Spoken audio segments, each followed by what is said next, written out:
Сәлеметсіздер ме? Бүгін сіздермен пицца дайындайтын боламыз. Бізге ол үшін 1 шай қасық тұз, 1 шай қасық дрож, 2 шай қасық қант, және де 100 грамм май.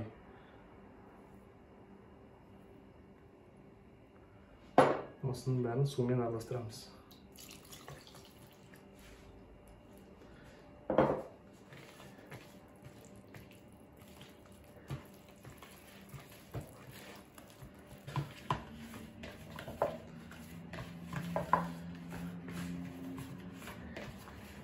Тестамызды қатты баспаймыз, тестамыз жұмсақ болу керек.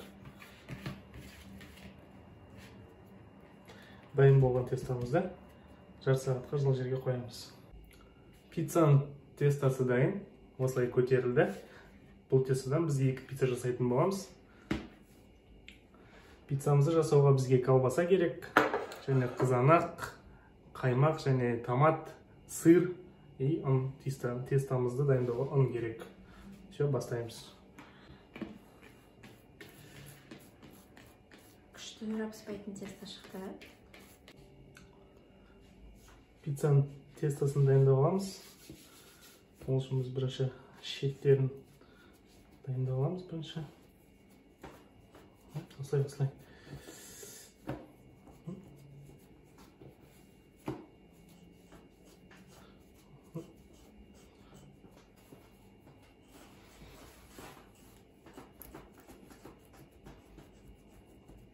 Тестаның қысқанда главный бізде мақсатымыз ол тестаның ішіндегі бүкіл ауаны шығару керек.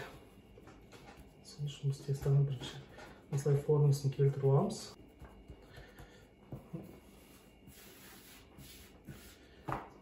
Неге оқтаумен суы болмайды? Пиццаның тестасын негізі қолмен жасау керек. Чтобы ішіндегі ауалары кетіп піскен кезде көтеріліп кетті. Пиццаның тестасын судан енді ондай мастер емеспіз, бірақ үйде оқтаумен болса, оқтаумен ыссаңыздар болады. Мен осылай қолмен ысып көрейін деп шештім. Пиццаның тестасы жұқа болу керек осылай. Біз үйде күнде осылай қолдан жайылғанын жейміз. Күйеуім күшті жасайды. Өзгемді өзім мақтап қоймасам. Сіз кімді елсіз деген ба? Пергамент қағазы болса, пергамент қағазына. Бізде енді үй жағдайында осылай қағаз. Пиццамыздың тестасы дайын. Енді мынау соусымыз. Қаймағымыз бен томатымызды араластырамыз. Қолдарынша дозда салсаңыздар болады. Және оны осылай ортасына салып, қасықпен бүйтіп әдемілеп жаямыз. Енді осы соустың үстіне колбасамызды қоямыз. Колбаса неғұрлым жақсы колбаса болса, пиццамыз соғұрлым тәтті болады. Осылай жіңішке қылып кесілген пышақпен соны бір елкі қылып пиццамыздың үстіне жақсылап қоямыз.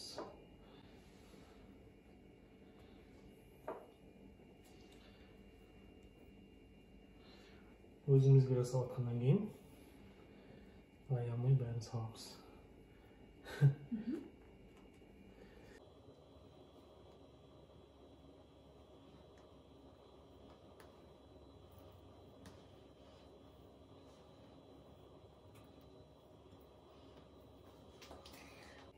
Осылай колбасаны салып болғаннан кейін бетіне қызанақ саламыз.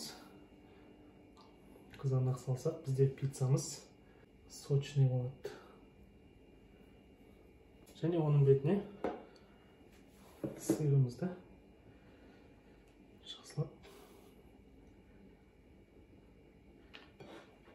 бір қалыпты қылып саламыз.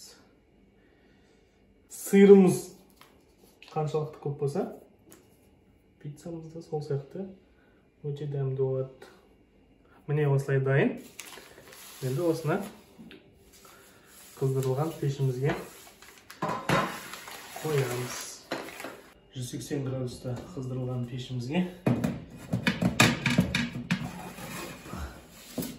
15-20 минутқа саламыз.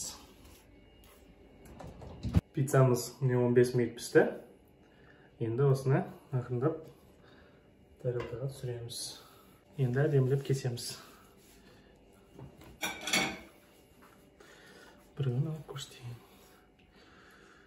Вау! Қыстық. Сочный. Вообще прям классно.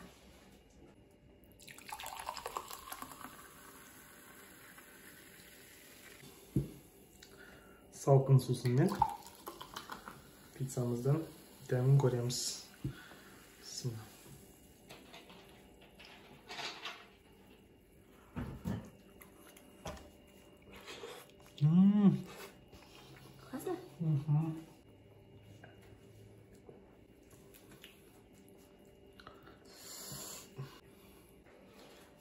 Тестісі жүріп-жұқа, прям жұмсақ.